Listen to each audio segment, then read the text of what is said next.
Let me ask you a question that might shake you at your core. What would your life look like if you treated yourself like you were already valuable? Not when you get the money, not when you lose the weight, not when they finally recognize you, but right now. Because here's the truth. You don't attract what you want, you attract what you are. And if you don't love yourself first, you will subconsciously sabotage every blessing that comes your way because deep down, you'll believe you don't deserve it. Self-worth is the foundation of transformation. It is the internal compass that determines how we see ourselves, how we allow others to treat us, and ultimately how we navigate through life. When self-worth is intact, decisions come from a place of power, not desperation. But when it's lacking, we find ourselves compromising, shrinking, and settling in areas that were never meant to hold us. True growth begins not with external circumstances, but with the internal belief that we are valuable as we are, where we are right now. Most people are waiting for results to feel worthy. They think if they earn more money, lose weight, get recognized, or finally succeed, then they'll feel like they're enough.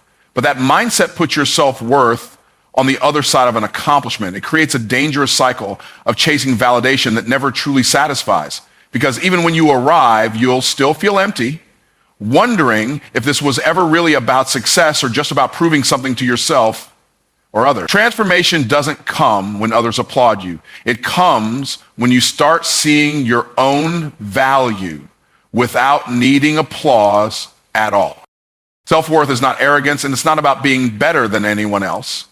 It's about understanding that you were created with intention, purpose, and significance. It's recognizing that you don't need to earn love. You are love. The world may try to convince you that you're too much or not enough, but when you build your foundation on real self-worth, those opinions lose their power. You no longer live to impress. You live to express, to reflect the truth of who you already are.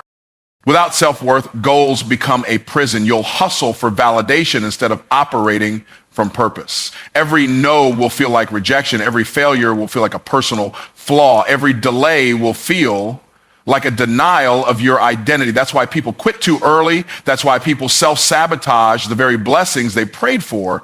It's not because they aren't capable. It's because deep down they never believed they were worthy of receiving it in the first place. When you truly believe in your worth, your standards change. You no longer settle for relationships that drain you, jobs that limit you, or environments that suffocate you. You stop chasing people who don't value you because you already carry that value within. You don't need to convince anyone to love you when you love yourself enough not to beg for crumbs. And from that place of wholeness, the right opportunities, connections, and outcomes begin to align, not because you're forcing them, but because you're finally ready to receive them. Self-worth affects how you speak to yourself when no one else is around. It dictates whether you encourage yourself through failure or tear yourself down with self-hate. It's in the quiet moments, the mirror talks, the silent prayers, the inner voice that whispers truth or torment. That voice is either lifted by worth or poisoned by insecurity. And the difference can be life-changing. When you know you're worthy, you don't just dream differently, you live differently. As you stop making fear-based choices and start making faith-filled moves. We often think transformation is about discipline, strategy, or willpower. And yes, those things matter, but none of them can take root in a broken foundation. Without self-worth, you'll keep building towers that crumble the moment resistance comes. Because part of real transformation is being able to endure discomfort, delay, and disappointment without letting them define you. And you can only do that when your identity isn't wrapped in outcomes, but anchored in truth. Even how you handle love, both giving and receiving, stems from your sense of worth. If you believe you're unlovable, you'll push away genuine connection or cling to anything that resembles affection. You'll confuse attachment with intimacy and attention with value. But when self-worth is present, love becomes something you give without fear and receive without guilt. You no longer need to be needed. You're secure in simply being. It's also important to understand that self-worth isn't loud. It's not boastful or showy. It's quiet, calm, and unshakable. It doesn't need to announce itself because it's deeply rooted. It doesn't panic when overlooked or overreact when criticized. It moves with grace because it knows nothing real can be threatened. This kind of confidence doesn't come from hype, it comes from healing. And healing begins when you stop identifying with your wounds and start identifying with your worth. Many people look at their past and use it as evidence that they are broken, damaged, or unworthy. But your past is not proof of your value, it's proof of your resilience. You survived what tried to take you out. You endured what others never saw, and yet you're still here. Not just breathing, but becoming. And the moment you accept that your worth has never changed, even when your world did, is the moment you step into true transformation. Stop waiting for permission to feel worthy. Too many people are living in emotional chains, held hostage by the opinions, expectations, and approval of others. They move through life as if someone else holds the authority to validate their existence, whether it's a parent who never affirmed them, a partner who made them feel small, or a society that conditions them to believe they're never enough. They hand over their worth like a permission slip, waiting for someone else to sign it. But worth is not something to be granted, it's something to be recognized. People often hesitate to pursue their dreams, to speak their truth, or to fully show up in the world because they fear being seen without the covering of approval. They wonder, who am I to want more? Who am I to believe I matter? That doubt is not instinct, it's programming. It comes from years of being told directly or indirectly that their value is conditional, that they had to earn love, achieve perfection, or stay small to be accepted. So they shrink themselves, editing their light just to make others more comfortable in the dark. The problem is, when you keep waiting for someone to say, now you're good enough, you end up building your entire identity around external validation. You start to believe that only after someone claps for you, praises you, or promotes you can you truly believe in yourself. But external voices will never satisfy an internal void. The longer you wait for the world to approve of you, the longer you delay becoming who you were created to be. And the most dangerous thing about waiting is that it becomes a habit, one that slowly erodes your confidence and robs your momentum. Your worth isn't tied to your past mistakes, your current income, your relationship status, or your resume. Yet so many people attach their value to temporary conditions. If life is going well, they feel worthy. If it's not, they question everything. But that's not identity, that's instability. Worth is constant. It doesn't rise and fall with circumstances.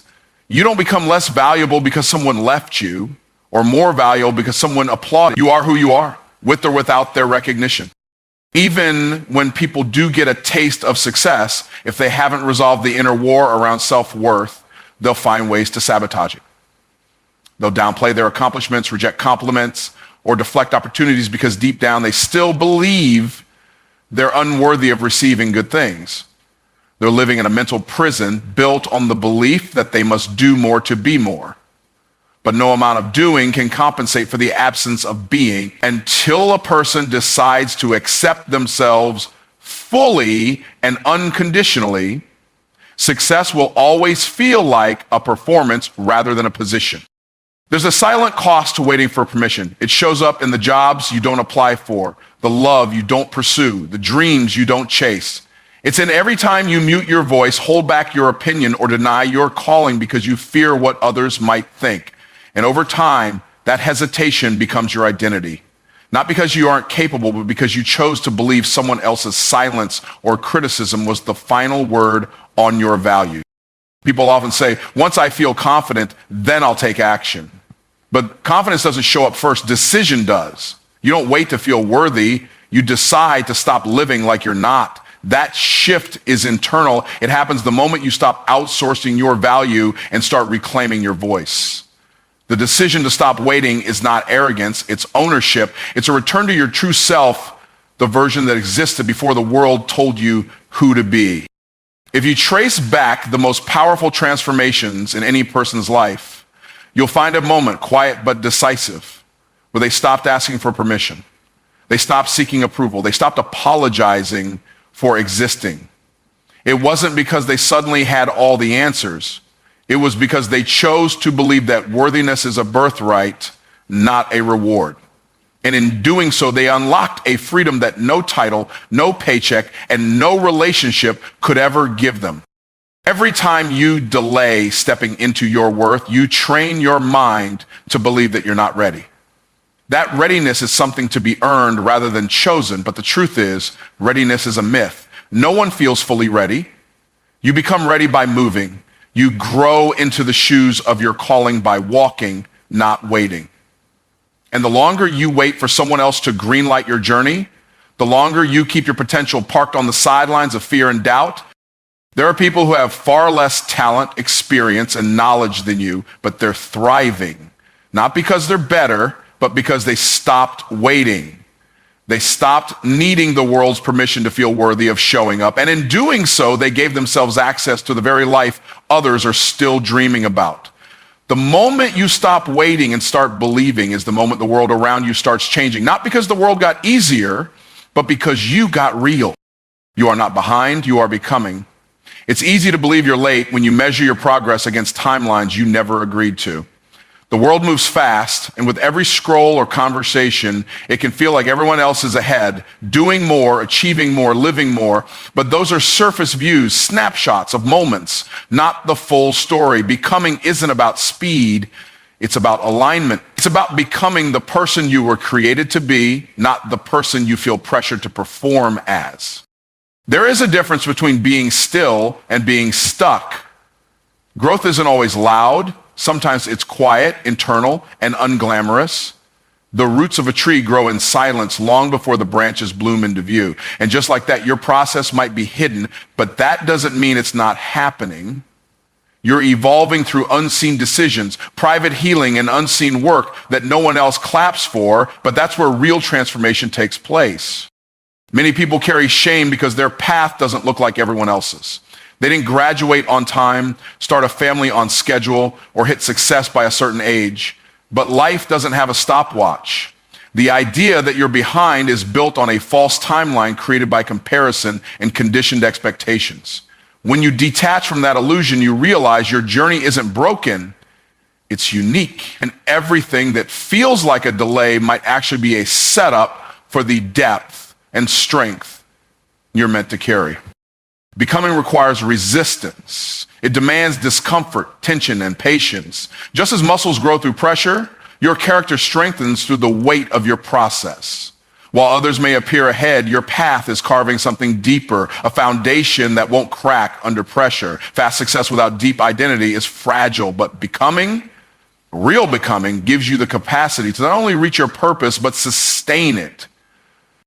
You might be in a season of preparation right now. Preparation doesn't get praise. It's often lonely. It looks like discipline without reward, sacrifices without applause, showing up even when nothing seems to change. But preparation is never wasted. It's the bridge between who you were and who you're becoming. Every delay, detour, and disappointment is shaping something in you. Patience, wisdom, resilience, qualities that can't be fast-tracked. There are things you're learning in this season that success could never teach you. There's a depth being formed in your spirit that can't be measured by timelines or trophies. You're learning how to hold space for yourself, how to walk with grace through uncertainty, how to keep showing up even when the outcome isn't guaranteed. Those lessons may not show up on paper, but they will show up in your leadership, your influence, and your legacy. Sometimes it feels like nothing is happening, like you're repeating the same steps, facing the same struggle, stuck in a cycle that doesn't move forward. But becoming is not always about visible progress. It's about inner shifts, the kind where your mindset matures, your vision expands, and your emotional foundation stabilizes. These are the things that determine whether you'll simply reach your goals or rise into them with purpose and strength. Don't let someone else's highlight reel convince you to despise your process. Their chapter 5 isn't proof you failed in chapter 2. Every life unfolds at a different pace. Some people sprint early and burn out. Others build slow and rise with endurance. The key is not to copy someone else's pace, but to stay faithful to your own, because the most powerful version of you isn't rushed, it's refined. And refinement takes time. You're shedding who you were to make room for who you're becoming. That shedding can feel like loss, confusion, or even identity crisis. But that's part of the process. Growth demands release. Release of old mindsets, relationships, habits, and roles. It's not a step backward, it's an evolution. And sometimes what feels like falling behind is actually falling into place, into alignment with what's real, what's right, and what's meant for you. The pressure to be further along is often rooted in fear. Fear that you're missing out, that you've messed up, or that you'll never get there. But fear is not a reliable guide. Your timeline isn't broken. Your path isn't off track. Every step you've taken, even the missteps, has contributed to your becoming. You are not behind. You are on the path of becoming who you were designed to be in the timing your soul requires. Confidence is not arrogance, it's alignment. There's a vast difference between walking in your power and posturing for approval. Arrogance seeks to prove something, often loudly and with insecurity lurking beneath the surface. But confidence flows from a quiet place of knowing. It's the natural result of aligning who you are, what you believe, and how you show up in the world. When your actions reflect your inner truth, confidence rises, not as performance, but as presence. Most people confuse humility with hiding. They think that to be likable, they must dim their light, downplay their talents, or deflect praise. But that's not humility. That's fear dressed in politeness. Confidence doesn't shrink in the face of others' greatness. It celebrates it. Because when you're truly aligned, you don't feel threatened by someone else's shine. You understand that your gift is unique, your purpose is specific, and your lane is yours alone. Alignment means that the voice inside you is no longer at war with the face you show the world. There's integrity between your internal beliefs and external actions. You speak with clarity because you're not guessing who you are. You move with purpose because your values are rooted. That's what confidence is. A life lived in agreement with your identity. It's not based on titles, applause, or image. It's built in the private spaces, in the decisions you make when no one is watching. Arrogance needs an audience. It needs comparison to feel secure, but confidence can walk alone. It doesn't look for validation because it already carries conviction. The aligned person can encourage others without feeling small. They can lead without control, speak without domination, and stand tall without pushing anyone down. Because their confidence isn't about being better than, it's about being fully there. When you are aligned, confidence becomes a reflection of truth, not ego. You no longer speak to convince, you speak to contribute. You no longer chase attention, you attract it through authenticity. There's no longer a need to hustle for worth because your worth is already settled in your soul. This quiet assurance allows you to remain stable even in chaos, steady even in failure, and grounded even in success. People often mistake confidence for arrogance because they don't understand what it looks like to own your space unapologetically. But owning your voice, your ideas, and your presence doesn't mean you think you're superior. It means you've stopped asking for permission to exist fully. And when someone is used to seeing people shrink, your alignment will feel loud even when it's peaceful. True confidence doesn't need to dominate a room, it simply enters it. Fully intact, it brings value without needing to announce it. It listens as much as it speaks. It leads by example, not by volume. It respects others' presence because it's not insecure about its own. Confidence that comes from alignment is deeply secure, and that security brings stability to relationships, teams, and missions. Alignment also gives you the courage to admit when you don't know something, because real confidence isn't threatened by gaps, it grows through them. Arrogance pretends, confidence learns. Arrogance masks fear with control, confidence meets fear with curiosity. The aligned person doesn't fake strength, they cultivate it over time through honesty and discipline. When you're aligned, you don't need to carry a mask. You don't need to exaggerate your story or minimize your struggle. You're able to show up as your whole self, flawed, evolving, but anchored. And that kind of presence commands respect without demanding it. Because it's rare, it's magnetic, and it gives others permission to do the same. Confidence in its truest form is not something you wear, it's something you are. It's the byproduct of doing the inner work to heal, to grow, to understand yourself beyond roles and achievements. And when you live from that place of alignment, the world doesn't define you, it responds to you, not because you're louder, but because you're real, like the person you dream of becoming. So many people are waiting for the right moment, the perfect opportunity, or the external validation before they shift into who they truly want to be. But transformation doesn't happen after success, it happens before it. It begins the moment you start carrying yourself, thinking, speaking, and behaving like the version of you that already has the life you desire. That version isn't waiting for a breakthrough, they're becoming the breakthrough. We often think our environment has to change before we can grow, but growth starts internally. The dream version of you is not some distant identity, it's a potential that already exists inside you, waiting to be activated through decisions and discipline. You don't wait for confidence to arrive, you show up in confidence. You don't wait to feel qualified, you move like someone who knows they're already called. That shift in behavior creates alignment, and alignment opens doors that hustle alone never could. Start asking yourself, how does the future me think? What would they say no to? How do they structure their day? How they speak to themselves? Because that's the level of self-awareness that separates wishful thinking from intentional living. You can't become a visionary leader while entertaining small thinking. You can't become financially free while practicing scarcity habits. And you certainly can't walk in purpose while dragging the weight of unworthiness. Something has to shift, and that something is you. The powerful truth is that identity drives behavior. You will always act in agreement with who you believe you are. So if you keep identifying with a version of you that's limited, wounded, unworthy, or stuck, your actions will reflect that. But if you decide to embody the version of yourself who is disciplined, confident, joyful, and impactful, even before you feel like it, you begin to rewire your entire path forward. You create new patterns that align with the future you're building. People often think that faking it is being dishonest. But it isn't about pretending, it's about practicing. Practicing belief, practicing self-trust, practicing consistency. Not being fake when you wake up early, speak with confidence, or walk into a room with purpose, even if you don't fully feel it yet.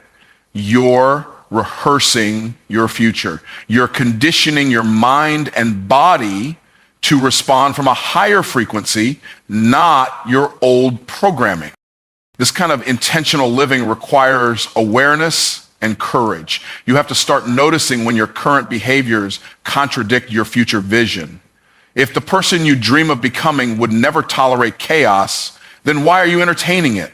If they're grounded and intentional, then why are you always rushing? It's not about being perfect. It's about being congruent. Every aligned decision, no matter how small, strengthens your identity and moves you closer to that version of yourself is correct. There's a quiet confidence that begins to build when you act in alignment with your future self. You start to trust your instincts more. You second guess yourself less. You stop seeking external validation because you already feel it internally. The more consistently you show up in that energy, the more your environment begins to reflect it back to you. Opportunities shift, people respond differently. Your reality starts to bend in the direction of your embodiment. You might not feel ready, but the truth is, most people never feel completely ready, they just move anyway. They take the meeting, launch the business, set the boundary, speak the truth, get in the room, not because they feel fearless, but because they've chosen to honor the person they are becoming more than the comfort of who they've been. And that's what separates growth from stagnation. That's the bridge between dreaming and doing. Acting like the person you dream of becoming doesn't mean life will suddenly be easy, but it does mean you'll move through challenges with greater clarity and strength. You'll stop wasting energy on people and problems that don't serve your direction. You'll start protecting your peace, managing your time, and valuing your voice, not someday, but now. Because the future isn't built by chance. It's built by repeated, aligned choices made in the present. And when you make enough of those choices, you'll look up one day and realize you didn't just imagine a better version of yourself. You became it. Not by waiting, not by hoping, but by stepping into the energy, mindset, and actions of the person you were always meant to be. You created momentum, not through luck, but through alignment. And that alignment is what turns vision into reality. Love is not passive. It's a decision backed by action. We've been fed a romanticized idea of love that makes it look like a feeling that comes and goes based on circumstances, chemistry, or compatibility. But real love is not something you fall into, it's something you choose. It's not just emotion, it's intention. It's not merely a response to how someone treats you, but a standard you set for how you show up, regardless of how easy or hard the moment is. A passive love waits to feel good before it gives. It holds back until the conditions are perfect. But active love shows up even when it's inconvenient, even when it costs something. It's easy to love when it's convenient, when people behave the way we like, when things are going our way. But that kind of love has no depth. Real love reveals itself in the uncomfortable, in the inconvenient, in the moments where sacrifice is required and grace is necessary. Choosing love means choosing to be consistent when inconsistency would be easier. It means showing up with kindness when sarcasm would feel more satisfying. It means listening when you'd rather talk, staying when you'd rather leave, and forgiving when your pride is screaming for revenge. Love in action is not weakness, it's strength under control. It is the bold, courageous decision to lead with purpose, not with ego. Love doesn't flinch in the face of tension. It doesn't walk away because things got hard or someone made a mistake. It leans in. It asks the hard questions. It chooses accountability instead of avoidance. Love doesn't excuse destructive behavior, but it also doesn't cancel people for being human. It offers truth with compassion, correction with care, and boundaries with respect. That kind of love requires maturity, emotional, spiritual, and mental. Love, when backed by action, becomes transformational. It changes the way you relate to yourself and others. When you love yourself with action, you honor your needs, respect your body, protect your peace, and nurture your growth. When you love others with action, you create safety, consistency, and trust. You stop playing games and start building something real. You stop waiting for love to just happen, and you begin to cultivate it intentionally, daily, and with commitment. Love in action is a daily investment, not a one-time gesture. It shows up in small, consistent ways, checking in, making time, speaking life, practicing patience. It's not loud or boastful, but it's unmistakable. It doesn't need to announce itself because its impact is felt deeply.